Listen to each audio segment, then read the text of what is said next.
ناظرین اکرام، اس ویڈیو میں اس بات کا تذکرہ ہے کہ جن بادشاہوں کے نام حضور صلی اللہ تعالی علیہ وسلم نے خط بھیجے ان کا کیا جواب رہا۔ نجاشی کا کردار۔ نجاشی بادشاہ حبشہ کے پاس جب فرمان رسالت پہنچا تو اس نے کوئی بے ادبی نہیں کی۔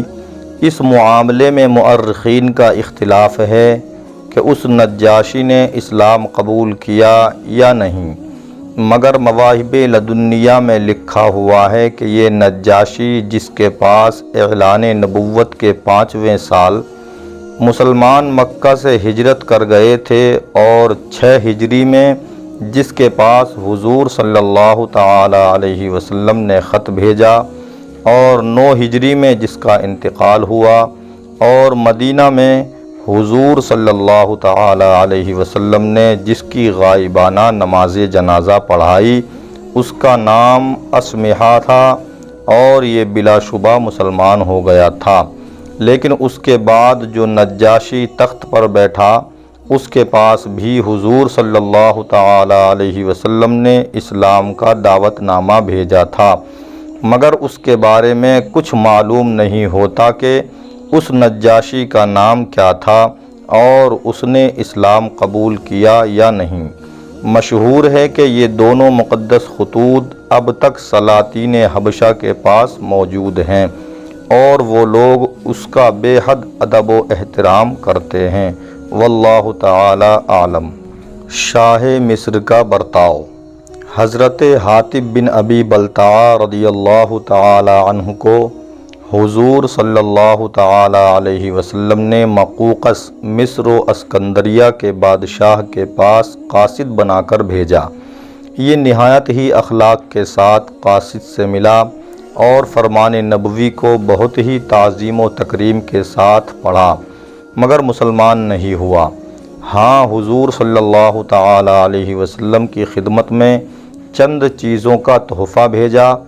2 لونڈیاں، ایک حضرت ماریہ قبطیہ رضی اللہ تعالی عنہا تھیں، جو حضور صلی اللہ تعالی علیہ وسلم کے حرم میں داخل ہوئیں، اور انہی کے شکم مبارک سے حضور صلی اللہ تعالی علیہ وسلم کے فرزند حضرت ابراہیم رضی اللہ تعالی عنہ پیدا ہوئے۔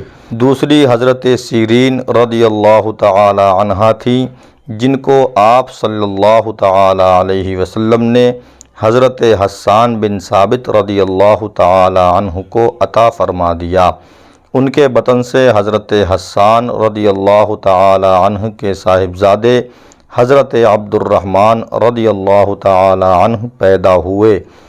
ان دونوں لونڈیوں کے علاوہ ایک سفید گدھا جس کا نام یعفور تھا، اور ایک سفید خچر جو دلدل کہلاتا تھا، 1000 مثقال سونا، ایک غلام، کچھ شہد، کچھ کپڑے بھی تھے۔ بادشاہ یمامہ کا جواب۔ حضرت سلیط رضی اللہ تعالی عنہ جب ہوزہ بادشاہ یمامہ کے پاس خط لے کر پہنچے تو اس نے بھی قاصد کا احترام کیا، لیکن اسلام قبول نہیں کیا، اور جواب میں یہ لکھا کہ آپ جو باتیں کہتے ہیں وہ نہایت اچھی ہیں، اگر آپ اپنی حکومت میں سے کچھ مجھے بھی حصہ دیں تو میں آپ کی پیروی کروں گا۔ حضور صلی اللہ تعالی علیہ وسلم نے اس کا خط پڑھ کر فرمایا کہ اسلام ملک گیری کی ہوس کے لیے نہیں آیا ہے، اگر زمین کا ایک ٹکڑا بھی ہو تو میں نہ دوں گا۔ حارث غسانی کا گھمنڈ۔ حضرت شجاع رضی اللہ تعالی عنہ نے جب حارث غسانی والی غسان کے سامنے نامہ اقدس کو پیش کیا تو وہ مغرور خط کو پڑھ کر برہم ہو گیا اور اپنی فوج کو تیاری کا حکم دے دیا۔ چنانچہ مدینہ کے مسلمان ہر وقت اس کے حملے کے منتظر رہنے لگے، اور بالآخر غزوہ موتہ اور غزوہ تبوک کے واقعات درپیش ہوئے، جن کا مفصل تذکرہ ہم آگے تحریر کریں گے۔ حضور صلی اللہ تعالی علیہ وسلم نے ان بادشاہوں کے علاوہ اور بھی بہت سے سلاطین و امراء کو دعوت اسلام کے خطوط تحریر فرمائے، جن میں سے کچھ نے اسلام قبول کرنے سے انکار کر دیا اور کچھ خوش نصیبوں نے اسلام قبول کر کے حضور صلی اللہ تعالی علیہ وسلم کی خدمت اقدس میں نیاز مندیوں سے بھرے ہوئے خطوط بھی بھیجے۔ مثلاً یمن کے شاہان حمیر میں سے جن جن بادشاہوں نے مسلمان ہو کر بارگاہ نبوت میں عرضیاں بھیجیں، جو غزوہ تبوک سے واپسی پر آپ صلی اللہ تعالی علیہ وسلم کی خدمت میں پہنچیں، ان بادشاہوں کے نام یہ ہیں: حارث بن عبد کلال، نعیم بن عبد کلال، نعمان حاکم ذوالعین و معافر و ہمدان اور زرعہ، یہ سب یمن کے بادشاہ ہیں۔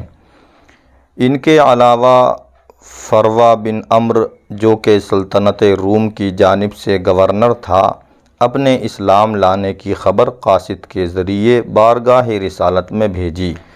اس طرح باذان، جو بادشاہ ایران کسریٰ کی طرف سے صوبہ یمن کا صوبہ دار تھا، اپنے 2 بیٹوں کے ساتھ مسلمان ہو گیا اور ایک عرضی تحریر کر کے حضور صلی اللہ تعالی علیہ وسلم کو اپنے اسلام کی خبر دی۔ ان سب کا مفصل تذکرہ سیرت ابن ہشام و زرقانی و مدارج النبوہ وغیرہ میں موجود ہے۔ ہم اپنی اس مختصر کتاب میں ان کا مفصل بیان تحریر کرنے سے معذرت خواہ ہیں۔